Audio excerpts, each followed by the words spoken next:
Dilaporkan hilang, bayi usia 3 bulan ditemukan sudah tak lagi bernyawa di sungai di Pati, Jawa Tengah. Rupanya korban dibunuh oleh bapaknya lalu jasadnya dibuang. Alasannya pelaku kesal karena korban rewel.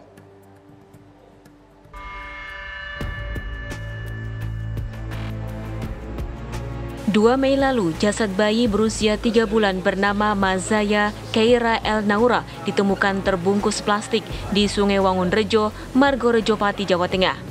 Sebelumnya, Mazaya dilaporkan hilang oleh keluarganya warga Kampung Kauman, Kelurahan Pati Kidul, Kecamatan Pati Kota.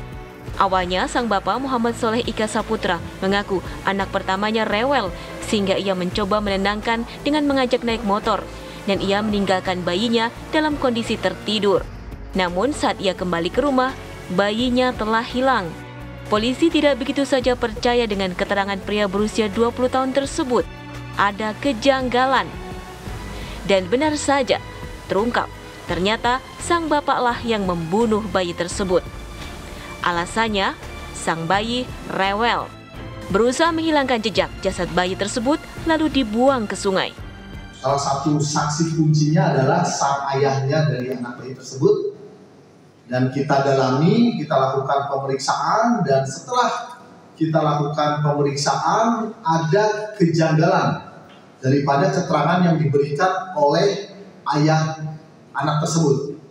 Sehingga kita mendalami kembali dan akhirnya terungkap bahwasannya sang ayah daripada anak bayi tersebut adalah pelaku yang membunuh daripada anaknya tersebut. Anak kerap menjadi sasaran kemarahan orang tua. Tak hanya kekerasan verbal, namun juga kekerasan fisik. Ketidakmampuan orang tua mengendalikan emosi bisa berakibat fatal, berujung maut. Dari Pati, Jawa Tengah, Abdul Rohim, TV One mengabarkan. Ya, untuk mengetahui informasi terkini kita terhubung dengan Kasat Reskrim Polres Pati, Kompol Ongkosiono Gradiarso Sukahar. Selamat sore, Pak Kasat. Selamat sore. Ya, Pak Kasat, ini pelaku bapak kandung atau bapak tiri ini, Pak? Bapak kandungnya. Bapak kandung. Oke, hingga saat ini penyidikan dari pihak kepolisian sudah sejauh apa nih, Pak? Untuk sampai saat ini kita sudah memastikan bahwa pelakunya adalah ayahnya itu sendiri. Oke. Kemudian kita menahan pelaku dan untuk hari ini kita melakukan prarekonstruksi perjalanan pelaku dari mulai rumah sampai menuju ke lokasi pembuangan.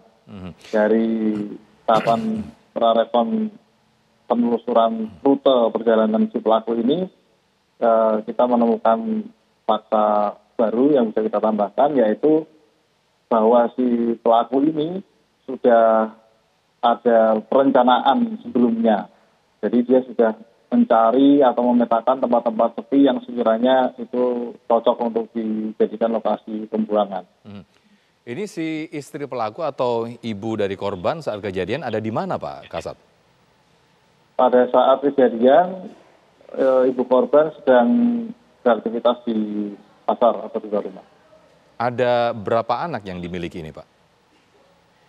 Ada 2, yang pertama usia 20 bulan dan yang kedua yang menjadi korban ini usia 3 bulan.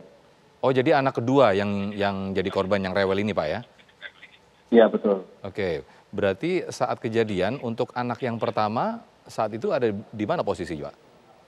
Jadi pada saat di hari kejadian, yaitu tanggal 1 Mei 2023 hari Senin, jam 12 siang itu, ketika si istri sedang beraktivitas di luar rumah, si ayah atau pelaku ini dipasrahi untuk merawat atau menjaga kedua anaknya yang berusia 20 bulan dan berusia 3 bulan.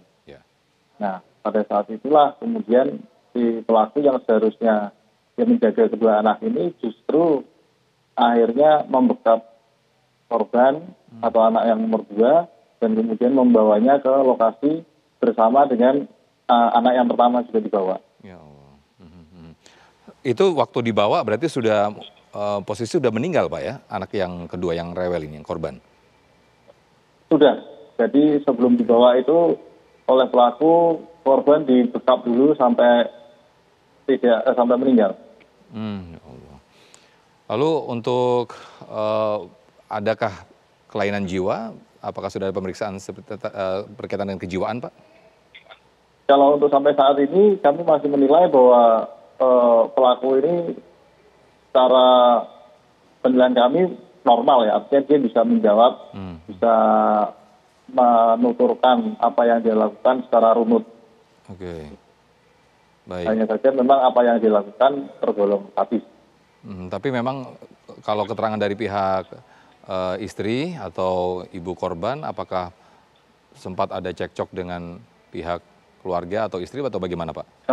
Pengakuan pelaku sendiri memang sempat cekcok dengan istrinya sebulan yang lalu, tapi menurutnya itu sudah selesai. Namun memang si pelaku ini sudah beberapa waktu ini merasa jengkel dan bingung dengan kerewelan anaknya ini. Baik, untuk pasal yang dikenakan? Kita kenakan pasal 76 huruf C untuk 80 Undang-Undang Perlindungan Anak dan pasal 340 tentang pembunuhan berencana. Baik, Pak Ongkosena, terima kasih. Kasat Reskrim Pati, Jawa Tengah. Selamat sore. Selamat sore, terima kasih.